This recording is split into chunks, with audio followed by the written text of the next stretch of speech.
Salam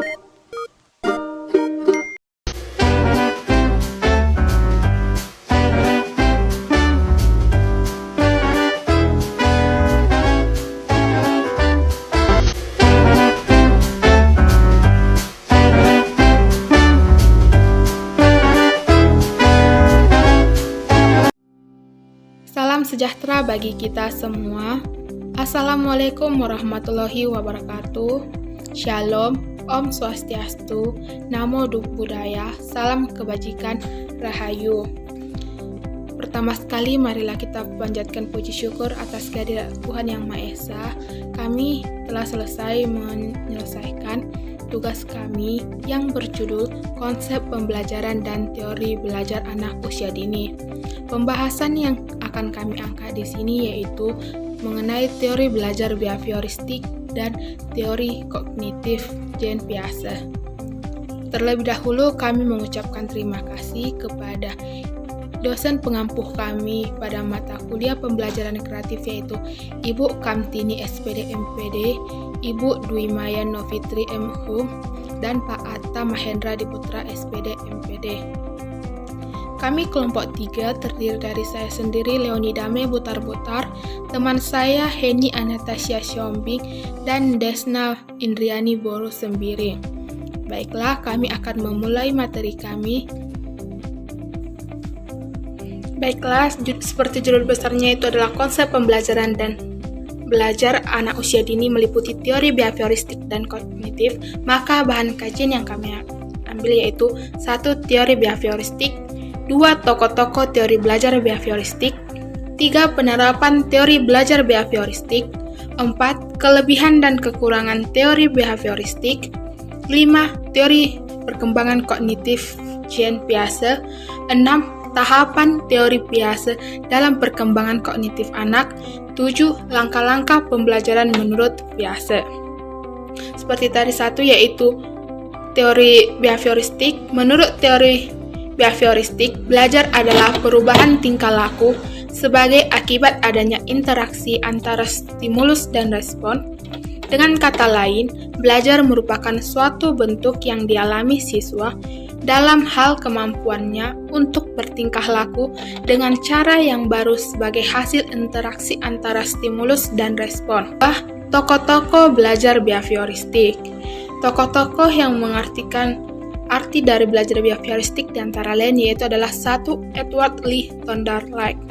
Beliau mengatakan belajar adalah proses pembentukan koneksi-koneksi antara stimulus dan respon. 2. Ivan Petrovich Pavlov.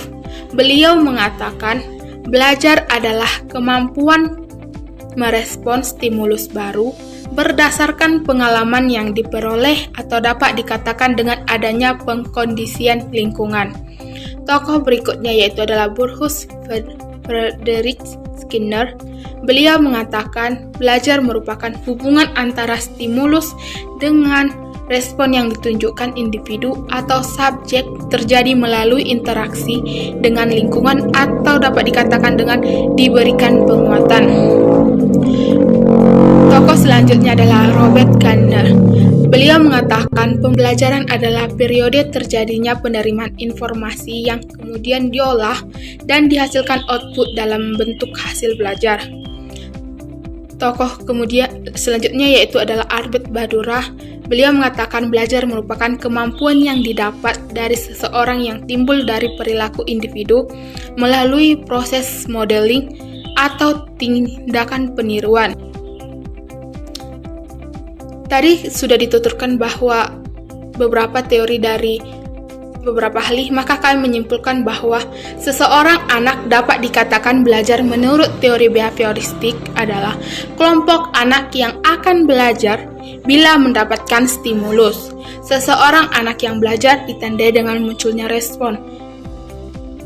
Halo, perkenalkan, nama saya Heni Anastasia Siombing dengan NIM 120.311.3043. Nah, di sini saya akan menjelaskan yaitu penerapan teori belajar behavioristik.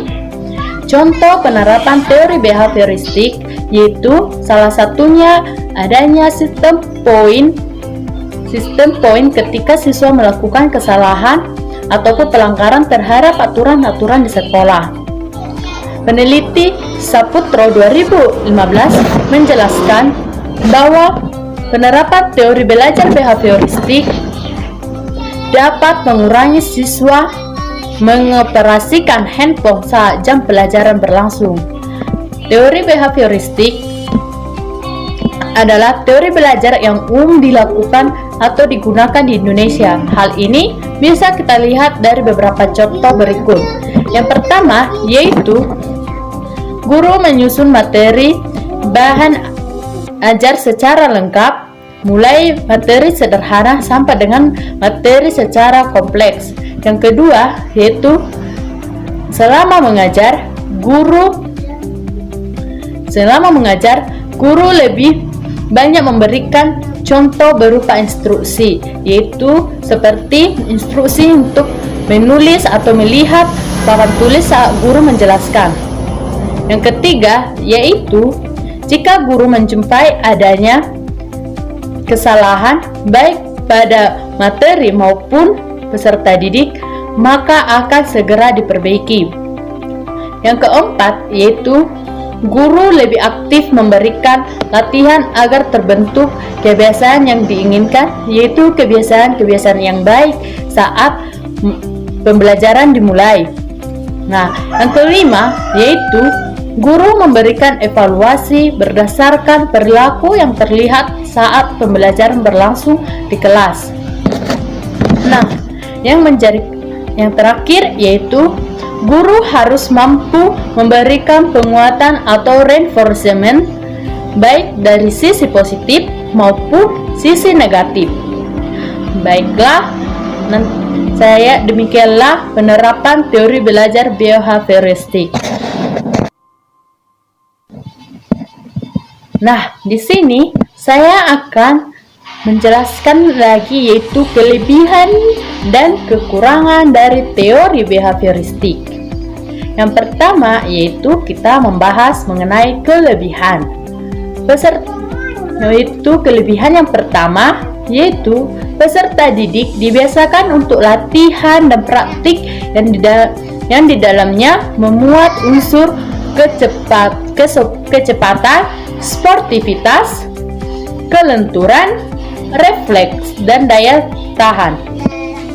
Nah, yang kedua yaitu mampu mendorong peserta didik untuk berpikir linear dan konvergen. Nah, yang menjadi terakhir dari kelebihan yaitu memudahkan peserta didik untuk mencapai suatu target tertentu dalam pembelajaran yang sedang kita berikan.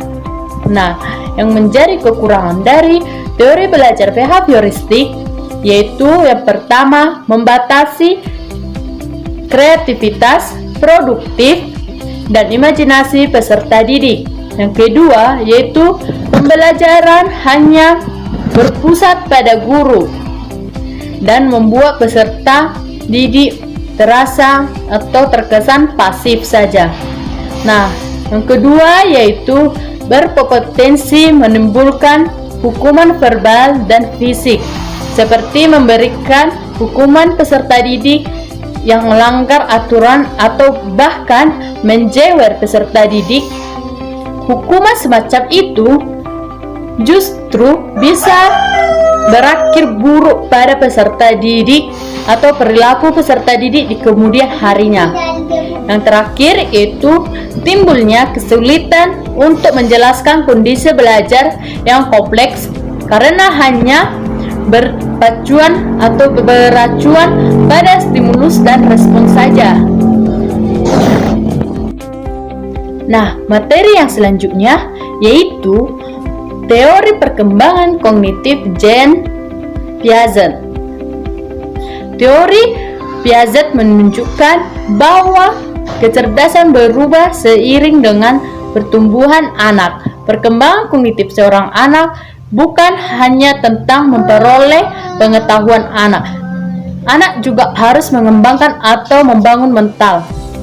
Teori Piaget dalam perkembangan kognitif anak merupakan teori yang berfokus pada kemampuan kognitif anak dari kecil hingga memasuki usia remaja. Teori Piaget ini sendiri dicetuskan oleh seorang yang bernama Jean Piaget. Nah, untuk tahapan-tahapan teori Piaget akan dilanjutkan oleh saudara teman kami yaitu Desna Indriani Sembiring. Terima kasih. Halo teman-teman, perkenalkan nama saya Desna Indriani Sembiring, NIM 12031130050. Nah, di sini saya akan melanjutkan materi selanjutnya yaitu tentang tahap teori Piaget dalam perkembangan kognitif anak. Nah, pada teori ini terdapat 4 tahap, yaitu yang pertama, tahap sensori motor pada usia 0 sampai 2 tahun. Pada tahap ini, pemahaman ada objek dan peristiwa terjadi di dunia secara alami. Misalnya di sini anak akan mulai mendengar, melihat, menyentuh atau juga meraba. Nah, yang kedua yaitu tahap pra-operasional pada usia 2 sampai 7 tahun. Pada tahap ini anak akan berpikir secara simbolik. Misalnya, saat anak bermain, anak akan mengumpulkan mainannya menurut warna seperti warna merah, warna biru, dan warna lainnya. Yang ketiga yaitu tahap operasional konkret pada usia 7 sampai 11 tahun. Pada tahap ini, anak cukup dewasa menggunakan pemikiran atau pemikiran logis tapi hanya bisa menerapkan logikanya pada objek fisik. Nah, yang keempat yaitu tahap operasional formal pada usia 12 tahun ke atas. Nah, di sini anak akan mampu berpikir kreatif menggunakan penalaran secara abstrak. Oke, baiklah, selanjutnya yaitu tentang langkah-langkah pembelajaran menurut Piaget. Langkah-langkah pembelajaran menurut Piaget ada 4. Yang pertama yaitu menentukan tujuan pembelajaran. Nah, di sini kan teman-teman, kita harus menentukan tujuan dari pembelajaran tersebut. Nah, yang kedua yaitu memilih materi pembelajaran. Nah, setelah kita mengetahui tujuan pembelajaran tersebut, kita harus memilih materi yang akan kita pelajari dalam pembelajaran tersebut. Nah, yang ketiga yaitu menentukan topik-topik yang akan dibahas secara efektif. Nah, setelah kita menemukan materinya, kita juga harus menentukan topik-topik apa saja yang akan kita bahas agar tidak melenceng kemana-mana. Nah, yang keempat yaitu menentukan kegiatan belajar yang sesuai dengan topik yang sudah ditentukan. Nah, misalnya di sini kita dapat lakukan secara penelitian, secara berdiskusi ataupun secara simulasi. Nah, sekianlah penjelasan dari saya. Semoga teman-teman dapat mengerti dan bermanfaat bagi teman-teman semua. Terima kasih.